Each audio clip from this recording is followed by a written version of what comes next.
téléspectateurs, chers internautes, nous vous disons merci. Merci de votre fidélité. Merci puisque vous êtes là. Nous vous savons encore une fois très nombreux pour pouvoir suivre cette émission que vous aimez tant, votre émission, l'émission Parole de vérité. Nous vous disons vraiment merci.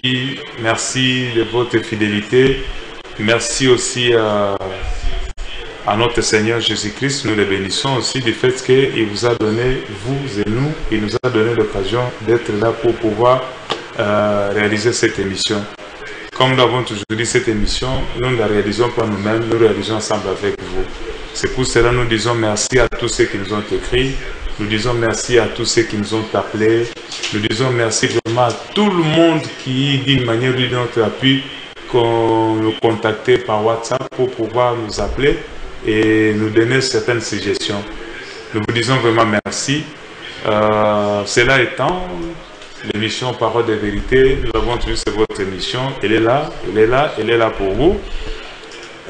Comme cela est déjà de coutume dans le cadre de cette émission, nous essayons de chercher, d'appeler les gens qui peuvent venir ensemble avec nous, partager ces bons moments, c'est-à-dire à travers cette émission, comme en tant qu'invité. C'est pour cela que je ne suis pas seul ce soir. Je suis accompagné des invités de taille. Ils vont pouvoir se présenter. Je commence à celui qui est à ma gauche. Il va pouvoir se présenter, du moins pour ceux qui ne le connaissent pas. Voilà. Merci beaucoup, papa. Je me présente. Moi, c'est le pasteur Freddy Kadima. Merci beaucoup, révérend pasteur Freddy Kadima. Je rappelle que vous êtes pasteur au centre de réveil spirituel. Et je souligne également pour ceux qui sont en train de se demander, vous êtes aussi interprète du révérend pasteur Walesa. Alors, en face de moi, il y a aussi notre serviteur de Dieu. Il va pouvoir se présenter. Moi, je réponds au nom de M. Armand Mutumbo Kapila. Merci beaucoup, frère Armand. Je pense que nous connaissons des moments très précieux, c'est-à-dire nous sommes dans une étape que l'on peut appeler une étape de confinement. Une étape de confinement due à cette pandémie, je dirais mondiale, cette pandémie qui a obligé presque l'humanité entière à se retrouver confinée dans les maisons. Cette pandémie que nous pouvons appeler le coronavirus. Je ne sais pas, avant que nous puissions aller encore une fois plus loin, je commence par vous, révérend pasteur Freddy. Est-ce que depuis que vous êtes né, avez-vous déjà entendu parler une fois d'une maladie quelconque qui a pu faire une telle catastrophe dans le monde? Oui, merci papa pour la question. Donc c'est quelque chose que nous pouvons appeler épreuve, en quelque sorte. Et depuis que je suis né, je n'ai jamais entendu parler d'une telle maladie, coronavirus. Une maladie qui a scandalisé les gens, qui a détruit les vies, qui a posé beaucoup de problèmes. En tout cas, on n'a jamais entendu parler de ça. Vous n'avez jamais entendu parler de ça? Jamais. Peut-être Papa Armand, lui, peut avoir entendu. Attendons d'abord, Papa Armand, de votre côté, je ne sais pas. Est-ce que vous avez déjà connu, même dans la Bible, ou c'est pas moi, dans la Bible, quelque chose comme ça? Avez-vous déjà entendu une fois ou vécu quelque chose comme nous sommes en train de vivre cette histoire? Je ne sais pas, dans la Bible, si nous voyons des faits que ce qu'Apocalypse avait annoncé, il y aura plusieurs maladies qui viendront. Je ne sais pas si nous sommes déjà au temps de la fin, mais à ce qui nous concerne, une maladie, ça fait partie des virus, mais avec des conséquences actuelles. C'est la première fois, depuis que je suis né, de vivre une telle infirmité. Depuis que vous êtes né. Oui. Donc vous n'avez jamais vu une telle pandémie. Non. Ça c'est terrible. Même moi également, je pense que depuis que je suis né, depuis que je suis là, mais dans la Bible, j'ai entendu parler, dans la Bible du déluge. Dans la Bible, on parle de déluge avec Noé. Mais, cas d'une maladie qui extermine, une maladie qui oblige, je pense que ça non. Alors parlons un peu des effets de cette maladie, les effets collatéraux comme on dit. Sur le plan d'abord religieux, révérend, qu'est-ce que vous pouvez noter comme effets collatéraux de cette pandémie? D'abord, la maladie a provoqué la suspension de plusieurs activités, même des églises.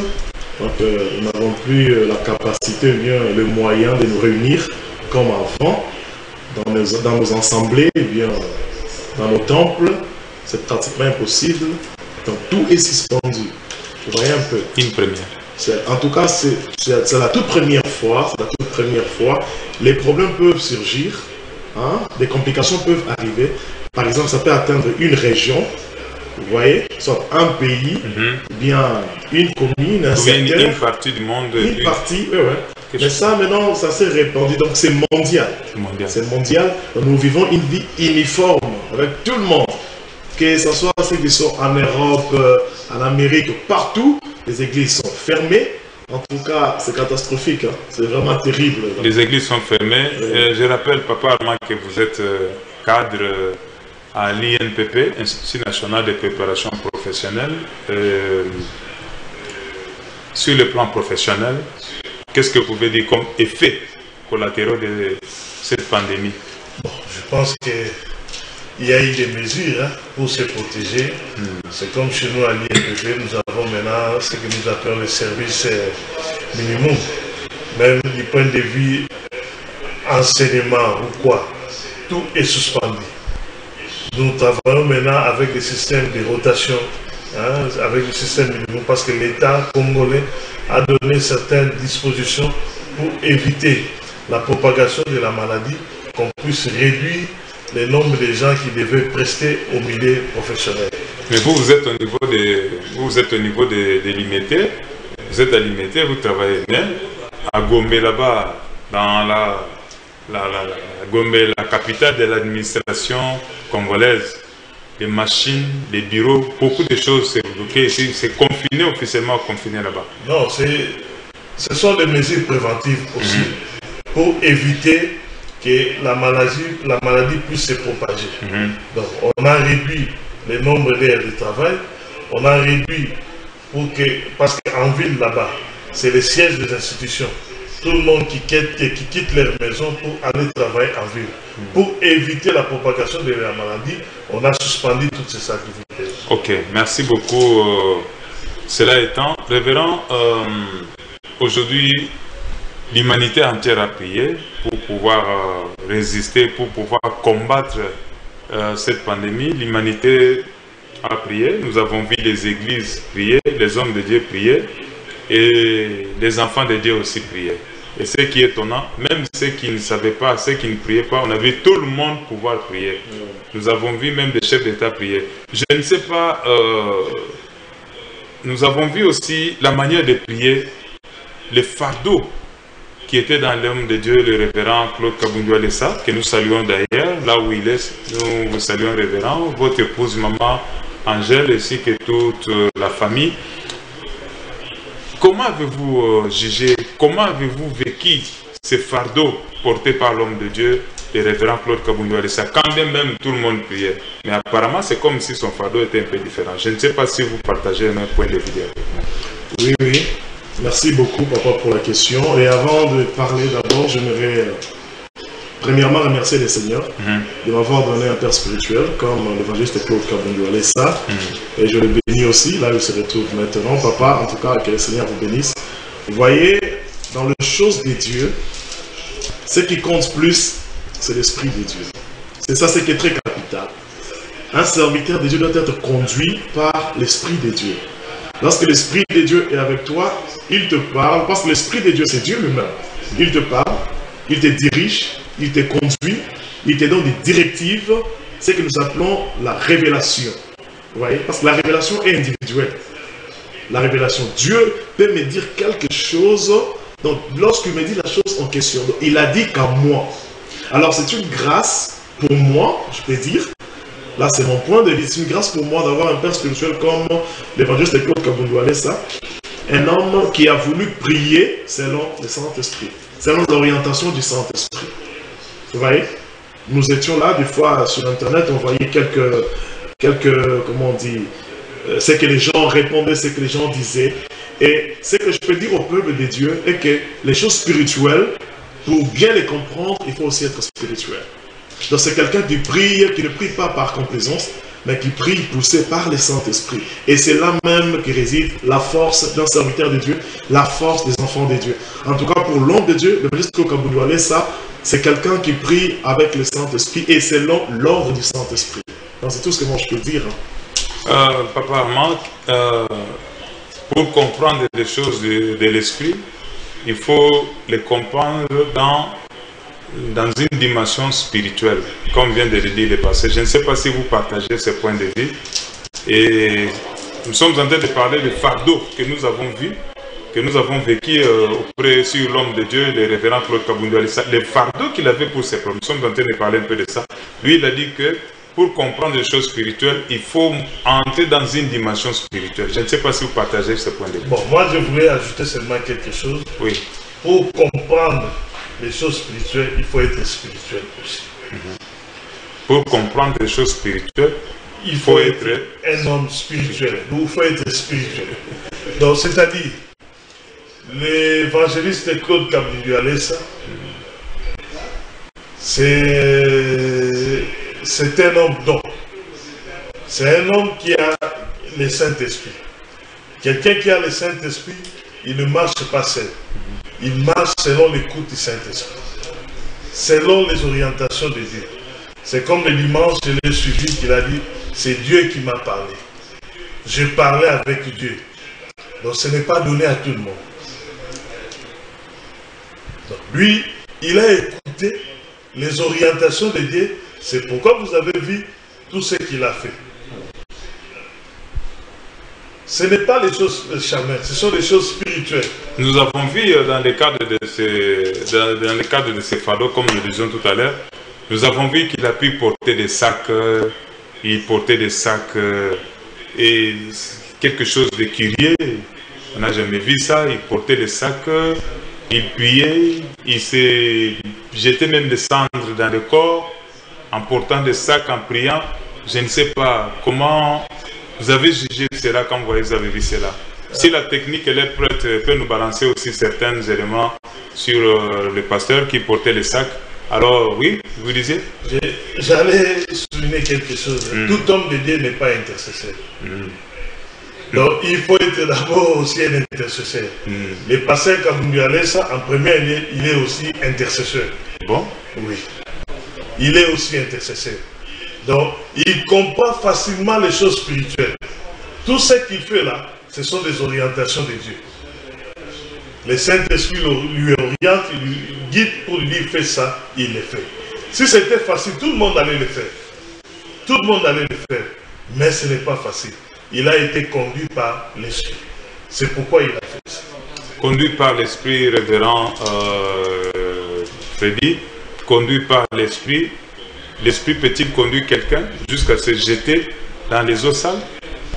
Oui, je vais dire oui, pourquoi? Parce que je vois dans la Bible, il y a un grand prophète de Dieu. Parfois même à se jeter aussi les sables sur les corps, les cendres, quelque chose comme ça. C'est biblique. Oui. On a vu des hommes de Dieu, on a vu des rois dans des moments difficiles. Donc c'est une manière de chercher Dieu, une manière de se rabaisser devant Dieu.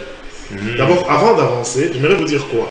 Lorsque Dieu établit son serviteur, lorsqu'il loin ces serviteurs-là, là je vais parler comme mon père, Kabouloualé ça, Dieu, lorsqu'il loin la personne de son onction, de son esprit, la première des choses que la personne reçoit dans son cœur, c'est la charge.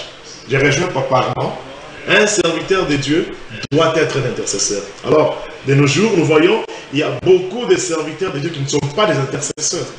Parce que c'est la charge qui fera de toi intercesseur. C'est la charge qui te poussera de faire des choses afin que le peuple de Dieu, pour qui tu es appelé, parce que nous sommes serviteurs de Dieu, nous servons Dieu comment? C'est en servant les hommes qui sont de brebis. Vous voyez?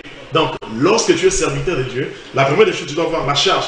C'est la charge qui te poussera d'abord. La charge te donnera l'amour, la compassion, et tu seras conduit maintenant par le Saint-Esprit selon la charge qui t'a été conférée par le Saint-Esprit. Vous voyez? C'est pourquoi cet homme de Dieu, il n'a pas agi par complaisance, mais c'est biblique. Dans l'ancien temps, on a vu lorsque le moment était difficile, les hommes de Dieu, le peuple de Dieu, ils pouvaient gêner. Il y a ceux-là qui portaient des sacs, il y a ceux-là qui se jetaient la cendre sur le corps. Donc c'est normal, ce n'est pas quelque chose qui peut scandaliser mais c'est quelque chose qui est normal, c'est biblique. Et pour le faire, il faut avoir le Saint-Esprit, il faut être intercesseur, mais la plus grande chose, il faut avoir la charge. Il faut avoir la charge. Il faut avoir la charge dans son cœur pour faire une telle chose. Parce que ce n'est pas seulement pour plaire aux gens, non mais quand même, cet homme de Dieu, il est responsable, c'est un père de famille, c'est un père de famille, c'est quelqu'un que je peux aussi dire que Dieu a béni quand même, c'est un responsable, une autorité. Alors, lorsqu'une telle personne se rabaisse comme ça, non, il ne s'est pas rabaissé devant les gens. Ce n'est pas pour que les gens puissent voir, mais c'est juste pour que le Seigneur puisse exaucer. Il y a différentes manières de prier. Donc nous devons prier jusqu'au point de nous humilier devant les seigneurs, nous humilier devant Dieu, nous humilier vraiment à fond devant Dieu. Il y a plusieurs moyens de s'humilier devant Dieu. Donc c'est tout ce que je peux dire sur ça. Il y a plusieurs moyens de s'humilier devant Dieu. J'ai retenu quelque chose de plus important encore. Vous avez dit qu'il faut, ce que Papa Armand a dit, que Dieu le bénisse. Il a dit, un vrai serviteur de Dieu devra d'abord être un intercesseur. Oui, oui. Et vous avez complété en disant que c'est le fardeau. C'est le fardeau qui va lui rendre beaucoup plus intercesseur. Puisque s'il a le fardeau, il va beaucoup prier. Papa Armand, je ne sais pas si vous appuyez ce qu'il a dit. Non, c'est dans le même cadre. Vous voyez, ce n'est pas facile à un homme de Dieu de prier pour les autres. Un intercesseur, c'est celui qui prie pour les autres. C'est lui qui a cette compassion-là. Il a cette charge-là de prier pour les autres. Il va à la montagne, ce n'est pas pour prier pour lui, mais il va à la montagne pour prier pour les autres. Et même pour les pays, même pour la nation. Il a fait ça au mois de décembre. Il est allé à Zimbabwe pour prier. Hein, parce qu'il y avait des prédictions ici, partout au monde. Il disait il y aura des bains de sang, il y aura les déluges. Les déluges total. Mais il a pris cette fardeau-là. Il est allé de l'autre côté des Zimbabwe pour prier. C'est pourquoi nous, aujourd'hui, on l'appelle l'homme de l'arc-en-ciel. C'est à partir des Zimbabwe. Quand il a prié, Dieu a exaucé. Dieu a fait montrer même nous allons en venir. Maintenant, dans la prière, partout là où il est allé, Dieu lui a donné un vaccin. Un vaccin que lui, il a dit, Dieu a nommé ce vaccin les genoux. Et nous avons vu presque tout, disons, l'humanité entière. Nous avons vu des chefs d'État, nous avons vu des gens sortis dans la rue pour pouvoir prier, pour pouvoir s'agenouiller. Et là, nous avons compris sûrement que ce que Dieu lui avait donné à la montagne était une vérité, puisqu'il a dit que Dieu m'a parlé, Dieu m'a donné les vaccins. Et les vaccins que Dieu m'a donné, ce sont les genoux. Que les genoux fléchissent, devant le nom de Jésus. Et ce sera les vaccins. Je ne sais pas, révérend, comment vous avez jugé quand vous avez appris que Dieu a donné à son serviteur les vaccins qui est les genoux. Nous bénissons d'abord le Seigneur pour ça. Moi, en tant que serviteur de Dieu, j'aime bien lorsque Dieu parle. Et chaque serviteur de Dieu a toujours été content lorsque Dieu lui dit des choses. Vous voyez, je peux prêcher, mais si ce n'est pas ce que Dieu m'a donné, je ne serai pas vraiment satisfait totalement. Je peux prophétiser, tu vois. Mais si tu prophétises vraiment, parce qu'il y a même des fausses prophéties, vous savez, il y a des fausses prophéties et des vraies prophéties. Je peux prophétiser, mais pour que je sois très content, je dois dire ce que Dieu m'a dit. C'est ça ce qui fait la force des noms de Dieu. Nous allons revenir toujours, il faut avoir le Saint-Esprit. Vous voyez? Parce que le Saint-Esprit, il va vous révéler les choses dans sa profondeur. Vous voyez? Parce que quelqu'un peut dire, il y a plusieurs messages, il y a plusieurs prédications, les hommes de Dieu ont prêché. Ils ont plus prêché les gens, vous voyez, pour retourner à Dieu. Parce qu'on a compris, tout le monde a compris que non, cette maladie, malgré que ça a détruit les gens, mais c'est Dieu aussi qui a permis que cela puisse arriver. Que ça puisse arriver afin de remettre d'autres gens sur le droit chemin. Vous voyez. Maintenant, les gens prêchaient quand même. Ils prêchaient la repentance, ils prêchaient. Mais la particularité que j'ai vue chez cet homme de Dieu est que Dieu lui a dit que l'Église a perdu quelque chose. Donc l'Église n'a pas perdu la louange. L'Église n'a pas perdu l'argent. L'Église n'a pas perdu peut-être la vie de prière. Mais l'Église a perdu la vie des genoux. C'est quoi? C'est l'humilité. Donc Dieu a constaté qu'il y a de celles-là, il peut être honorable, il peut être autorité, il se tient devant Dieu, il commence à prier peut-être comme on appelle souvent, ici chez nous, avec beaucoup de charisme, donc Seigneur, Seigneur, comme s'il boude un peu. Or que Dieu, lorsque nous nous approchons devant lui, qui que tu sois, tu dois te rabaisser. Parce que devant Dieu, nous ne sommes rien. Nous ne sommes rien. Nous ne sommes rien. C'est lui notre créateur. Donc notre souffle là, le souffle de vie qu'on a est dans sa main. Donc s'il fait ça, il peut éteindre, il peut tout détruire. Donc les genoux en question, c'est juste s'humilier devant Dieu. Faire voir à Dieu que malgré l'argent que j'ai, malgré l'autorité que j'ai, malgré la gloire que j'ai, mais je les rabaisse devant toi. Parce que c'est toi qui es le maître de toutes choses. Donc le genou en question, c'est juste l'humilité. Merci beaucoup. Merci. Le genou en question, c'est juste l'humilité. Je rappelle que nous sommes en train de... Vous êtes en train de suivre l'émission Parole de Vérité. L'émission Parole de Vérité, c'est votre émission. L'émission Parole de Vérité, c'est votre émission également. Vous pouvez suivre cette émission en tapant sur www.kabundualesa émission Parole de Vérité. Vous aurez le temps de suivre cette émission. Les vaccins des genoux, partout dans le monde, les gens en train de prier, partout dans le monde, les gens en train de s'agenouiller sur les grandes rues sans honte. Papa Armand, est-ce que ça ne nous a pas touché quand vous voyez cela s'est passé dans le monde après que l'éternel Dieu, le Seigneur, ait donné à votre papa le vaccin qui est le genou? C'est secret. Ce secret-là, oui. D'abord c'était une interpellation. Je sais que le pasteur a abordé quelque chose de très important. C'était une interpellation. Vous voyez, la plupart des prédications ou des prédicateurs de la bonne nouvelle, ils nous prêchaient que la prospérité, ils nous prêchaient que le voyage, ils nous prêchaient que les bénédictions. Moins d'humilité. Moins d'humilité. Ils oubliaient que nous sommes des créateurs. N'est-ce pas? Il y a un Dieu qui est au-dessus de nous. Nous sommes des créatures. Et nous sommes des créatures. Il y a un créateur qui est au-dessus de nous. Mais ces gens-là, ils ont oublié ça. Ils ont transformé l'évangile de Dieu. Les gens ont commencé même l'évangile de la prospérité. De la prospérité. À tous égards. Ils ont commencé même à vendre de l'eau, de l'huile, tout ça. Ils ont oublié l'essentiel. Donc c'était aussi une interpellation que l'église, que l'évangéliste Claude Kabundu-Alesa a reçu ce message de la part de Dieu pour dire nous avons perdu l'essentiel. L'essentiel c'est quoi? C'est la prière. L'essentiel c'est quoi? C'est la crainte de la parole de Dieu. N'est-ce pas? Il y a d'autres églises qui commençaient même à officialiser la pédophilie, l'homosexualité, des mariages entre les hommes et les animaux. Donc c'était des crimes. Des crimes. Qui ne pouvaient que susciter la colère de Dieu. C'est pourquoi Dieu a donné maintenant une remède. Remède, c'était quoi? Les genoux. Tout genou doit être fléchi devant l'Éternel. Tout genou doit fléchir devant l'Éternel. Merci beaucoup. Si la technique elle est prête, la technique peut nous balancer les derniers messages de la prédication de ce dimanche de l'homme de Dieu, le révérend Claude Kabundu-Alesa. Et nous allons après cela pouvoir continuer notre émission. À nous. Il commence à causer avec notre esprit. Alléluia. Amen. Alléluia. Amen. Ça va édifier notre propre esprit. Il ne faut pas craindre. Tu es au-dessus des sorciers. Ne crains rien. Toi, tu vas saisir ces serpents. Ne crains pas. Tu es au-dessus. Donc, mariage. C'est le mariage entre l'esprit de Dieu et notre propre esprit. Jésus-Christ lui-même dit ceci. Je connais mes brebis et les brebis me connaissent. Quand je parle, ils attendent ma voix et ils me suivent. Cela veut dire, c'est-à-dire,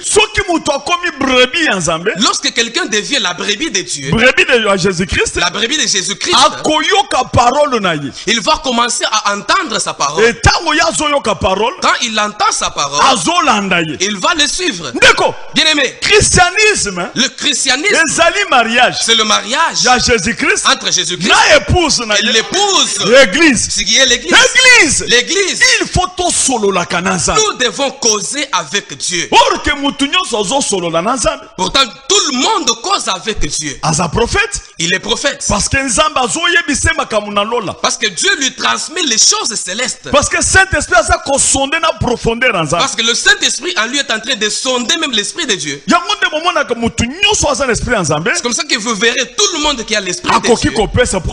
Il peut prophétiser. Il peut voir des visions. Il peut voir les sorciers qui est entré dans la maison. Même s'il n'est pas d'habitude, mais il a l'esprit de Dieu. Pourtant l'esprit de Dieu, l'esprit de Dieu a la prophétie. Alléluia. Amen. Alléluia. Amen. Donc ce qui mutu azalina si quelqu'un a l'esprit de Dieu en lui, l'esprit va l'édifier. Quelle que soit la situation qui peut arriver. Même si le coronavirus est venu. Même s'il a mangé le poison. Il sait qu'il a ce pouvoir. Même s'il piétine le serpent. Il a le pouvoir. Le pouvoir là se trouve dans Luc 10. Verset 19. Verset 19. Luc chapitre 10, le verset 19. Nous lisons au nom de Jésus-Christ. Voici, je vous ai donné le pouvoir de marcher sur les serpents et les scorpions et sur toute la puissance de l'ennemi. Et rien ne pourra vous nuire. Amen. Rien ne pouvait vous nuire. Lorsqu'on dit que rien ne peut vous nuire, cela veut dire puissance mon côté c'est-à-dire il n'y a aucune autre puissance ici-bas. Domination mon côté. Aucune autre domination peut nous nuire. Rempli du Saint-Esprit. Lorsque quelqu'un est rempli du Saint-Esprit, il est très sûr, charismatique, il est très charismatique, assidu, il est assidu, il a la confiance en son Dieu, il a la maîtrise du Saint-Esprit, il a la maîtrise du Saint-Esprit, il a de très bonnes relations avec le Saint-Esprit, il ne craindra rien parce que l'Esprit de Dieu, il est en lui. Ce n'est pas l'esprit de servitude. Cet esprit, lorsqu'il vient, ça va amener la crainte de Dieu. Ça peut sceller la Bible dans notre cœur. L'esprit de Dieu peut imprimer. Merci beaucoup, merci beaucoup. Nous disons merci à la technique. Merci Papi, Kelly Boisbois, les magiciens de la technique. Révérend, nous venons de suivre là le pasteur Claude Kabundou-Alessa. Il a parlé de la foi spirituelle. Et puis il a ajouté, il a dit, tant que nous avons l'esprit de Dieu en nous, rien ne peut nous nuire. Rien ne peut nous nuire. Quelle que soit la maladie, même le corona, rien ne peut nous nuire. Je rappelle que à travers cette prédication, la prédication d'avant, l'homme de Dieu descendait de la montagne. Il a eu un message puissant de la part de Dieu. Dieu lui a dit, fini. Fini le coronavirus. Je veux d'abord savoir, quand vous avez appris cela, vous qui étiez aussi avec lui, je rappelle cela, quelle a été votre réaction en apprenant de sa propre bouche que Dieu lui a dit, fini, fini, fini le corona. Quelle était votre réaction? D'abord, une fois que papa a dit, que Dieu m'a dit, oui, j'étais d'abord content. Et lorsqu'il a dit que Dieu m'a dit que fini le coronavirus, moi j'avais dit Amen. Amen. Donc le peuple de Dieu doit s'habituer à dire Amen. Si Dieu te dit quelque chose, tu dois dire Amen. Parce que Amen, c'est une expression de foi. Hein? Une expression de foi. Tu es stérile, Dieu te dit que tu enfanteras, dis Amen. Tu es atteint, on te dit que toi tu vas guérir, dis Amen. Donc, ça me pousse même d'évangéliser. Donc, je veux dire au peuple de Dieu que, bien aimé dans le Seigneur, Jésus-Christ est vivant, Jésus-Christ est au-dessus des coronavirus. Il n'y a aucune puissance, il n'y a aucun nom qui est au-dessus des noms de Jésus-Christ. Donc, le coronavirus est fini, le coronavirus est dépouillé. Quant à nous, nous n'avons qu'à dire Amen. Papa, moi je ne sais pas quelle a été vos réactions quand vous avez appris de la bouche de papa en disant Dieu m'a dit, fini le corona. Au moment où nous sommes en train de voir cette pandémie faire des histoires en Europe là-bas, mais lui il sort du lot pour dire Dieu m'a dit, fini le corona. Quelle était votre réaction? Moi, je connais bien mon père. Il n'est pas un homme sentimental. Ce qu'il dit, ce sont les ainsi dit l'Éternel. Quand il parle quelque chose, c'est que c'est Dieu qui lui a parlé. Je connais bien cet homme. C'est un homme qui est rempli du Saint-Esprit. Il parle que c'est que Dieu lui met dans sa bouche. Donc quand il a dit ça, moi j'ai glorifié le Seigneur. J'étais d'ailleurs à la maison avec les enfants, on suivait l'équipe à la maison, on commençait à danser et à louer Dieu de tout ce qu'il a dit. Est-ce que ce n'est pas ce niveau, ce diapason de prendre des risques, puisque c'est mettre le ministère en jeu. La fois passée, vous avez souligné cela. Vous avez dit le pasteur était au Zimbabwe. À partir du Zimbabwe, il a dit Dieu m'a dit. Et nous avons vu cela s'accomplir tel que Dieu lui avait dit sur la montagne au Zimbabwe. Et aujourd'hui, Dieu lui dit encore, il dit encore Dieu m'a dit. Dieu m'a dit. Pouvez-nous vraiment faire confiance à cet homme? Oui, parce que c'est quelqu'un qui a de la promesse. C'est quelqu'un qui marche avec Dieu. Donc il est confiant, il est serein. Quand il parle, c'est Dieu qui lui envoie pour parler. Et puis quand il parle, il reste calme. Hein? Oui. Il ne s'agite pas. Oui. Parce qu'il sait. Il y a d'autres personnes, je ne sais pas, je ne voulais pas polémiquer, mais lui il sait comment il marche avec Dieu. Parce qu'il parle avec Dieu. Révérend. Il parle. Il dit Dieu m'a dit, et il reste chez lui calme, il ne s'agite pas. Comment trouvez-vous cela dans les pasteurs comme le Kabundu Alessa? Il dit Dieu m'a dit, mais au moment où la situation est telle qu'elle est, mais lui il sort du lot de l'ordinaire, il dit Dieu m'a dit. Et il entre chez lui, il se calme. Je vais d'abord dire au peuple de Dieu que notre église sans d'adresse spirituelle, c'est un ministère de foi spirituelle. Voilà. Bien aimé dans le Seigneur, la foi, c'est une vie de risque. La foi, un homme de foi, c'est quelqu'un qui s'attend au risque. Je prends l'exemple de David. C'est qu'il n'y a pas de foi sans risque. Non, la foi c'est risqué. C'est ça. La foi c'est risqué. Donc tu dois accepter avant de vivre ce que tu penses. Qu'est-ce que la Bible dit? La foi c'est quoi? C'est la ferme assurance. Les choses qu'on espère, une démonstration de celles qu'on ne voit pas. C'est que moi je peux dire en tout ça, Amen. Je peux seulement dire Amen. Et je crois. Moi également je crois, puisque je lui fais confiance en tant que serviteur de Dieu. Nous avons vu, comme Papa Armand l'a dit, du Zimbabwe, tout ce qu'il a dit, ça s'est réalisé. La foi. Malgré qu'il y ait eu agitation, malgré que les gens ont dit, le pasteur Alessa il a dit ceci, le pasteur Alessa il a dit ceci contre le chef d'État, le pasteur, lui il était calme. Il était calme, il ne s'agitait pas, il était chez lui. Et à la fin, les gens lui ont donné raison. Puisque Dieu d'abord lui avait déjà confirmé cela avec l'arc-en-ciel. Et ici, on a vu, depuis ce temps-là, son ministère est accompagné par la présence de l'arc-en-ciel qui atteste. Mais il n'a pas laissé les gens, le peuple de Dieu comme ça. Il a apporté un message ce dimanche. Il a conseillé, il a apporté, disons, sous forme de conseils pratiques, des conseils pratiques spirituels qu'il a apportés aux enfants de Dieu, à l'église et à tous les peuples de Dieu.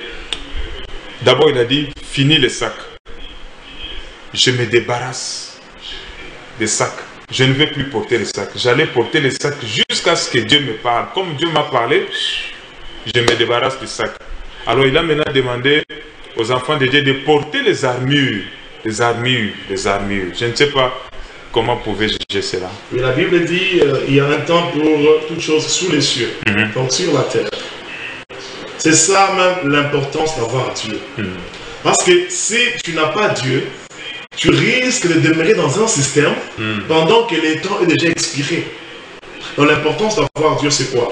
Dieu, il te donne des orientations selon le temps Parce que notre Dieu, c'est lui qui a institué les temps. Oui. Il fait chaque chose bon à son temps. Donc il avait permis qu'il y ait un temps où il va porter les sacs, un temps d'humilité, un temps de sacrifice, un temps de concentration. Vous voyez? Après, lorsque Dieu a vu, il a exaucé la prière. Et lorsque Dieu a vu comment le monde entier était à genoux, et par après Dieu a dit c'est fini. Même le chef d'État. Le président, beaucoup de présidents, je suis beaucoup de présidents. Et j'ai beaucoup aimé mon père spirituel parce qu'il a dit, il y a d'autres gens qui sont peut-être à l'étranger, peut-être en Europe ou en Amérique, ils ne savent pas qu'ici en Afrique, et précisément au Congo, à Kinshasa, il y a un certain Kabouniwalais qui est dans la brousse en train d'intercéder pour eux. Donc c'est un temps. Dieu avait permis que ce temps puisse avoir lieu. Ce temps est entré dans l'histoire. Et par après, Dieu a dit, vous voyez, tu ne vas plus porter les sacs, donc ce n'est plus le temps de pleurer. Comme la Bible dit, il y a un temps pour pleurer et un temps pour danser. Ça, c'est un temps pour danser. Mais malgré ça, parce que l'esprit de Dieu que nous recevons, c'est l'esprit d'intelligence et de sagesse. Malgré ça, il doit encore avoir d'autres précautions. Qu'est-ce que les enfants de Dieu doivent encore faire pour se maîtriser, pour se maintenir face maintenant à cette nouvelle période? Parce que nous sommes dans une période où le coronavirus est dépouillé. Alors le coronavirus est dépouillé, c'est vrai, Dieu a déjà dit. Mais le peuple de Dieu, qu'est-ce que nous pouvons faire? C'est alors qu'il a donné ces principes-là, le dimanche, comment les armures, c'est que Dieu a recommandé au peuple de Dieu de porter les armures. Je ne sais pas si je dois parler des armures aussi, je peux? Oui, allez-y. Oui, il a parlé ouais, il a parlé dans quelques mots de casque de salut. Casque de salut, l'armure, les cuirasses, vous voyez, pour se protéger, le bouclier de la foi, l'épée de l'esprit, la ceinture, la vérité, les ailes de l'évangile. Donc tout ça, ce sont les armures. Donc c'est ce qui prouve que un enfant de Dieu, c'est un combattant, c'est un soldat. Donc un soldat doit être bien armé, spirituellement, même physiquement aussi. Donc c'est ça. Autrement dit, il veut dire que le chrétien, c'est quelqu'un qui doit être prêt. Il ne doit pas être dans la distraction. Mais également, il a parlé aussi d'une chose très importante. Il a parlé de l'unité dans la reconnaissance de la grâce. Je ne sais pas, Papa Armand, comment pouvez-vous interpréter cela quand l'homme de Dieu parle de l'unité des serviteurs de Dieu, mais dans la reconnaissance de la grâce. Aujourd'hui, nous voyons que c'est devenu un problème difficile aujourd'hui, c'est reconnaître une grâce. Aujourd'hui, comment vous pouvez dire cela? L'unité dans la reconnaissance de la grâce. C'est un mal congolais, hein? C'est un mal congolais, c'est un défaut pour nous. Pour reconnaître quelqu'un, qu'est-ce qu'on pense? Qu'il est devenu grand, moi je me suis réduit. Non. En tant que des enfants de Dieu, nous devons commencer à soutenir aussi les autres, à reconnaître certaines grâces et certains dons de Dieu. C'est comme aujourd'hui, dans notre pays, l'évangéliste Kabouniwalais, ça c'est un don de Dieu pour notre pays. C'est un messager de la parole de Dieu. Pour le monde. Non, d'abord pour notre pays. C'est une fierté pour le Congo que nous avons un prophète, que Dieu est en train de parler. Donc nous devons les soutenir et reconnaître ces dons-là. Mais ce n'est pas donné à tout le monde. Qu'est-ce que nous pouvons faire? Nous pouvons qu'attendre le temps de Dieu. Ça va arriver. Ça va arriver où certaines personnes vont commencer à reconnaître cette grâce-là que Dieu a mis à notre disposition ici au Congo. Mais nous voyons, comme l'a dit l'homme de Dieu, l'apôtre Pierre et Jean.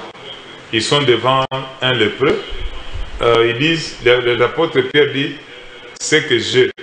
Et il dit, nous n'avons ni or ni argent. Voyez-vous, ils étaient à deux. Nous n'avons ni or ni argent. Mais ce que j'ai, je te le donne. On n'a pas vu Jean faire polémiquer ou créer des problèmes en disant, mais comment nous sommes à deux et tu dis ce que j'ai? Pourquoi tu n'as pas... Non, il a compris que cette spécialité, c'est pour la spécialité des gens. Je ne sais pas, est-ce que ce principe ne peut-il pas aussi être appliqué aujourd'hui dans l'église du Congo, par exemple? C'est difficile parce que beaucoup ont perdu le Saint-Esprit. Ah bon? Beaucoup ont perdu le Saint-Esprit. Oui. C'est maintenant parce que celui qui reconnaît quelqu'un d'autre, celui qui reconnaît une grâce, c'est que celui-là a l'humilité. Beaucoup des hommes de Dieu ou beaucoup des enfants de Dieu ont perdu cette grâce-là. Révérend, peut-on parler aujourd'hui de l'unité dans la reconnaissance de la grâce? C'est possible aujourd'hui? D'abord, pour le corps du Christ, l'unité, c'est la force. Oui. Pas seulement pour l'Église. Dans tous les domaines de la vie. Même dans le mariage. Vous voyez? Donc dans tous les domaines de la vie, même dans les entreprises, pour qu'il y ait une certaine force, une certaine croissance, il doit y avoir l'unité. Vous voyez, l'Esprit de Dieu, lorsqu'il vient, il ne vient pas seulement avec l'onction ou bien avec beaucoup de grâce. Tu peux bien prêcher, tu peux prophétiser, tu peux tout faire. Mais il y a une chose très capitale que l'Esprit de Dieu apporte aussi, c'est la maturité. Quelqu'un qui arrive à reconnaître la grâce de l'autre, quelqu'un qui arrive à comprendre que celui-ci a ce que je n'ai pas, c'est quelqu'un qui est mature. Donc l'Esprit de Dieu nous donne aussi la maturité. Alors il y a de ceux-là qui pensent que si j'essaie d'élever mon frère, les gens risquent de me quitter, de me fuir. Non, bien aimé dans le Seigneur. Et par contre, Dieu, lorsqu'il verra que tu reconnais la grâce qu'il a mis dans l'autre, Dieu va encore t'élever. Dieu va encore te crédibiliser. Vous voyez? Parce que tu prouves la maturité. Il y a des gens que Dieu a envoyés pour toi. Vous voyez? Il y a d'autres gens, par ignorance, ils pensent que non. Si j'essaie de dire que non, en tout cas, Kabounolé, ça a bien parlé. Ah, mes fidèles vont dire que non, pasteur, tu ne veux pas dire ça. Là, tu es en train de l'élever. Non, non, non, non, non. Donc, l'Esprit de Dieu, à part tout ce que l'Esprit de Dieu peut nous apporter, l'Esprit de Dieu nous apporte aussi la maturité. Donc, pour reconnaître, il faut avoir la maturité. Pour bien comprendre cela. Donc l'unité c'est très très importante dans l'église, dans la famille, dans le monde entier. L'unité est une force. D'ailleurs j'appuie cela, nous voyons cela avec les cas avec Jean-Baptiste. Jean-Baptiste, il a dit à tout le monde, c'est Jean-Baptiste qui était venu avant, c'est lui qui prêchait, c'est lui qui était connu. Les gens venaient à lui. Mais quand Jésus est venu, il a dit voici l'agneau de Dieu qui ôte les péchés du monde. Voici l'agneau de Dieu. Il a indiqué à tout le monde voici l'agneau de Dieu. Et même à ses disciples, les jours suivants, la Bible dit qu'il vit Jésus passer, il dit à ses disciples, cet homme-là que vous voyez passer, c'est l'agneau de Dieu. Ses disciples l'ont quitté, ils sont partis vers Jésus. Mais plus tard, Jésus dira que de tous ceux qui sont nés de femmes, il n'y en a pas comme Jean-Baptiste. Voyez-vous? Jésus dit encore aux gens que de tous ceux qui sont nés de femmes, il n'y en a pas quelqu'un comme Jean-Baptiste. Là, c'est pour dire que la reconnaissance de la grâce, oui, c'est aussi un signe. Sa propre reconnaissance. Voilà. Donc, sa propre élévation. C'est une auto-élévation, je dirais. Ah, voilà. Donc, c'est une auto-élévation. C'est ce que je devrais dire, en tout cas, je ne sais pas avec ce confinement, et avec des situations pareilles. Donc, c'est ça. Lorsque tu élèves ton prochain, lorsque tu reconnais sa grâce, oui, donc tu t'élèves. C'est une auto-élévation qu'on venait de le dire. Donc c'est ça, bien aimé dans le Seigneur, tu dois reconnaître la grâce de l'autre. C'est très important, ça ne va pas te rabaisser. Ça ne va pas te rabaisser, mais par contre, ça va te crédibiliser. Tout le monde verra qu'en tout cas cet homme, malgré sa grâce, malgré qu'il est notoire, malgré qu'il est connu de tous, mais il est quand même, il a une certaine particularité. Il a la maturité. Mais j'ai vu, Papa Armand, j'avais vu la fois passée lors de la grande action que l'homme de Dieu devait tenir à la grande place du boulevard triomphal. Nous avons vu beaucoup de pasteurs étaient passés. Ils ont appelé leurs fidèles. Ils ont dit vraiment Boya, Boya et Belé, Bokenekuna. On a vu des pasteurs quelque part aussi. C'est là aussi ça. Maintenant, si la technique elle est prête, elle peut nous balancer aussi la dernière partie de la prédication de l'homme de Dieu. Et nous allons voir comment il a fini tout ça. Alors, quelque part aussi, ce n'est pas aussi une marque de reconnaissance aussi, que l'on peut dire aussi, par exemple, à l'église, ce qu'on a vu avant Triomphal. Bon, en toute chose, il y a aussi des exceptions. Hein. Ah ouais. Il y a des exceptions, il y a des gens qui reconnaissent aussi. Il y a beaucoup des hommes de Dieu qui parlent du bien du passé Kabounolé. Il y en a d'autres aussi. C'est leur droit. Hein. C'est leur droit. Nous ne sommes pas obligés vraiment de les pousser à reconnaître cette grâce-là. Tout à fait. Mais c'est ce que je vous ai dit. Au moment venu, ils vont témoigner cette grâce-là. Au moment voulu, ils vont témoigner. Suivons d'abord cet extrait de la prédication de l'homme de Dieu. Sans qu'il y ait des causeries. Quand tu dis que tu es en train de prier, est-ce que tu causes avec Dieu? Je suis en train de t'exhorter. Il faut remettre le Saint-Esprit. Et puis commencer à causer avec Dieu. Parce que quand tu causes avec Dieu, il y a la foi spirituelle. Celui qui a la foi spirituelle a beaucoup de la maîtrise, a beaucoup d'assurance. Quand il est en train de prophétiser, même en train de faire des miracles, je suis trop calme. La fierté, je suis en train de vais rentrer à ma maison. Je vais aller manger quelque chose. Dans la joie. Et toi aussi qui étais malade. Dis-toi. Parce que tu es guéri. Au nom de Jésus. Au nom de Jésus. Au nom de Jésus. Au nom de Jésus. Merci beaucoup. Que Dieu bénisse l'homme de Dieu. Ça, c'est Kabundu Alessa. Donc, c'est Kabundu Alessa. Donc, un phénomène. Donc, tout à l'heure, là, il a parlé de quelque chose qui est très important, que nous avons dit ici tout à l'heure. Il insiste sur la foi spirituelle. Donc, vous devez avoir la foi, la foi, la foi, la foi. Et je rappelle que nous sommes en train de partir, d'aller tout doucement vers la fin de cette émission. L'homme de Dieu parle de la foi, de la foi, de la foi. La foi spirituelle. Je ne sais pas ce que vous pouvez dire par là. En termes de conclusion aussi à cette émission. Donc la foi spirituelle, c'est la foi qui vient du Saint-Esprit. Vous voyez? Donc nous parlons de la foi qui vient du Saint-Esprit. Et il y a aussi la foi spirituelle qui vient de l'esprit mauvais. Vous voyez? Donc nous, ici, nous parlons de la foi spirituelle qui vient du Saint-Esprit. Il y en a aussi le charnel. Il y a aussi la foi charnelle. Donc la foi charnelle qui est conduite par la conception, l'intelligence, tout ça. Mais ici, nous parlons de la foi spirituelle qui vient du Saint-Esprit. C'est là où il y a la force. La Bible dit quoi? Dans 1 Jean chapitre 4, le verset 4, je vais quand même lire. La Bible dit, vous petits enfants, vous êtes des dieux. Et vous les avez vaincus parce que celui qui est en vous est plus grand que celui qui est dans le monde. Donc une fois que Jésus-Christ entre en toi, une fois que tu reçois le Saint-Esprit, donc le Saint-Esprit, même si tu avais 10 ans, même si tu avais 15 ans, le Saint-Esprit te rend grand. Parce que l'Esprit de Dieu, c'est l'Esprit supérieur.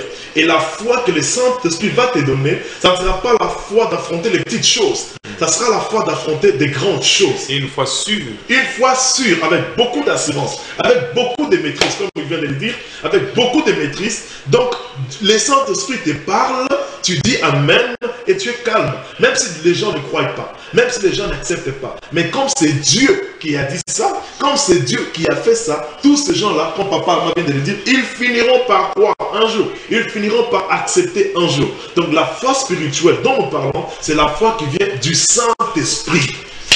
En tout cas, c'est trop fort. C'est trop fort.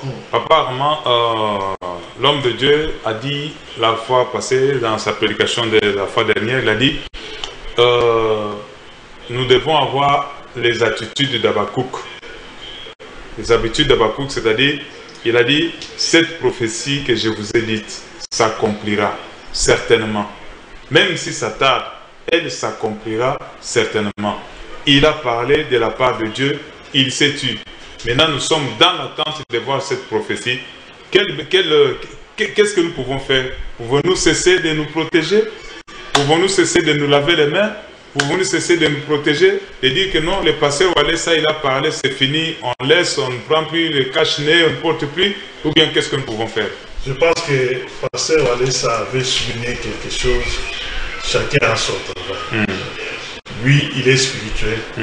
Il a fait son travail. Il s'est battu. Il s'est battu et Dieu lui a parlé que c'est fini, les Covid-19 et c'est fini. Et nous maintenant, nous sommes maintenant à l'attente de l'accomplissement de la parole. Nous sommes obligés de continuer d'appliquer les 5 mesures, on appelle ça les mesures... les principes sanitaires. Les principes sanitaires, de porter nos masques, vous me voyez aussi avec... Nous sommes, moi également, on se protège.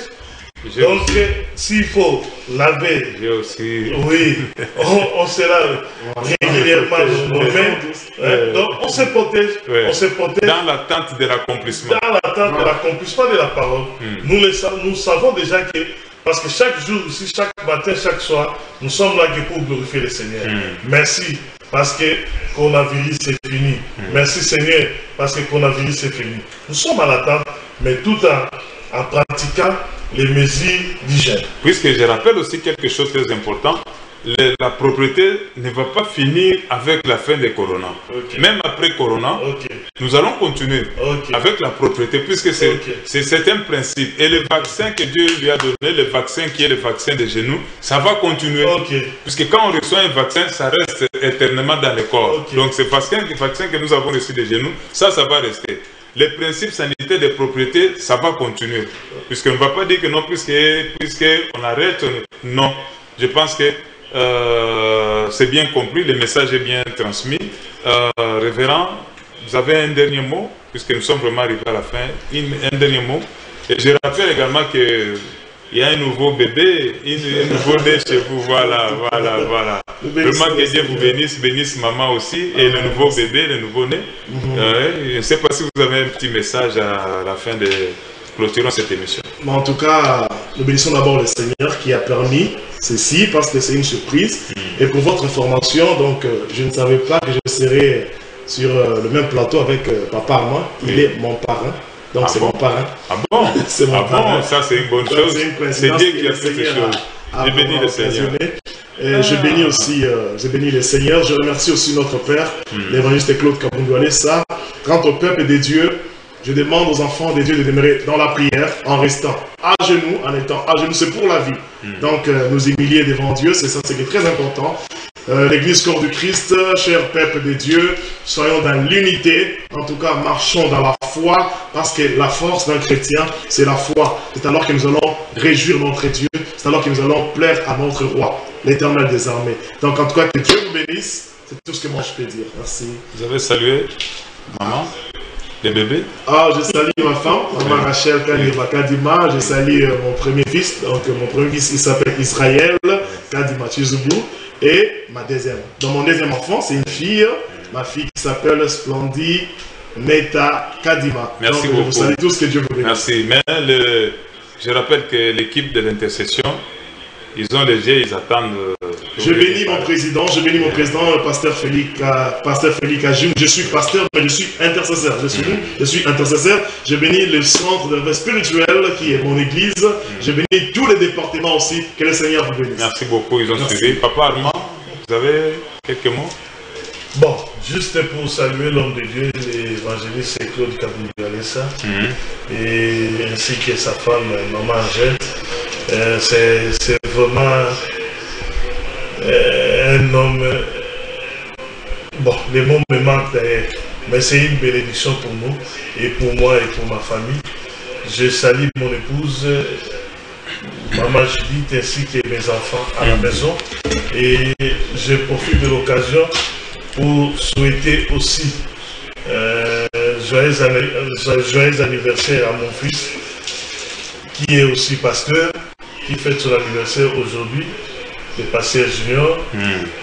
Joyeux anniversaire et tous les peuples de Dieu. Merci beaucoup. Je vous salue. Merci beaucoup. Moi également, je salue Papa Mbaya et son épouse. Ils sont au Sénégal. Ils nous suivent aussi régulièrement. Ils sont au Sénégal, à Saint-Louis. Je salue également tous les enfants du centre de réveil spirituel de Paris, de Belgique, de l'Allemagne, de Suède, des États-Unis, du Canada, partout. Vraiment, là où vous êtes, même en Afrique, que Dieu vous bénisse. Et je salue en passant aussi notre secrétaire, Papa Liévin. Je salue Papa Bosco, je salue Papa Kato. Vous êtes si nombreux, toute l'équipe des partenaires. Vraiment que Dieu vous bénisse. Je ne manque pas d'oublier Frère Van Walesa, ainsi que Frère Lomamba, que Dieu vous bénisse. Merci. Je salue également à la fin mon épouse, Maman Victoire, partout là où vous êtes, c'est les enfants, et tous ceux qui aiment cette émission, là où vous êtes, que Dieu vous bénisse. À la technique, j'ai été aidé par notre bien-aimé, le caméraman de Capella, il est là. Je le salue, c'est lui qui nous a aidés. Et à la technique, nous étions aidés de notre meilleur régisseur d'antenne, c'est Papi Kelly Boaba. Et après lui, je vois Marcus, je vois Papa Léon, je vois Apôtre Moukouz, je vois vraiment vous êtes nombreux, que Dieu vous bénisse et je vous dis à la prochaine. Merci, que Dieu vous bénisse. Merci.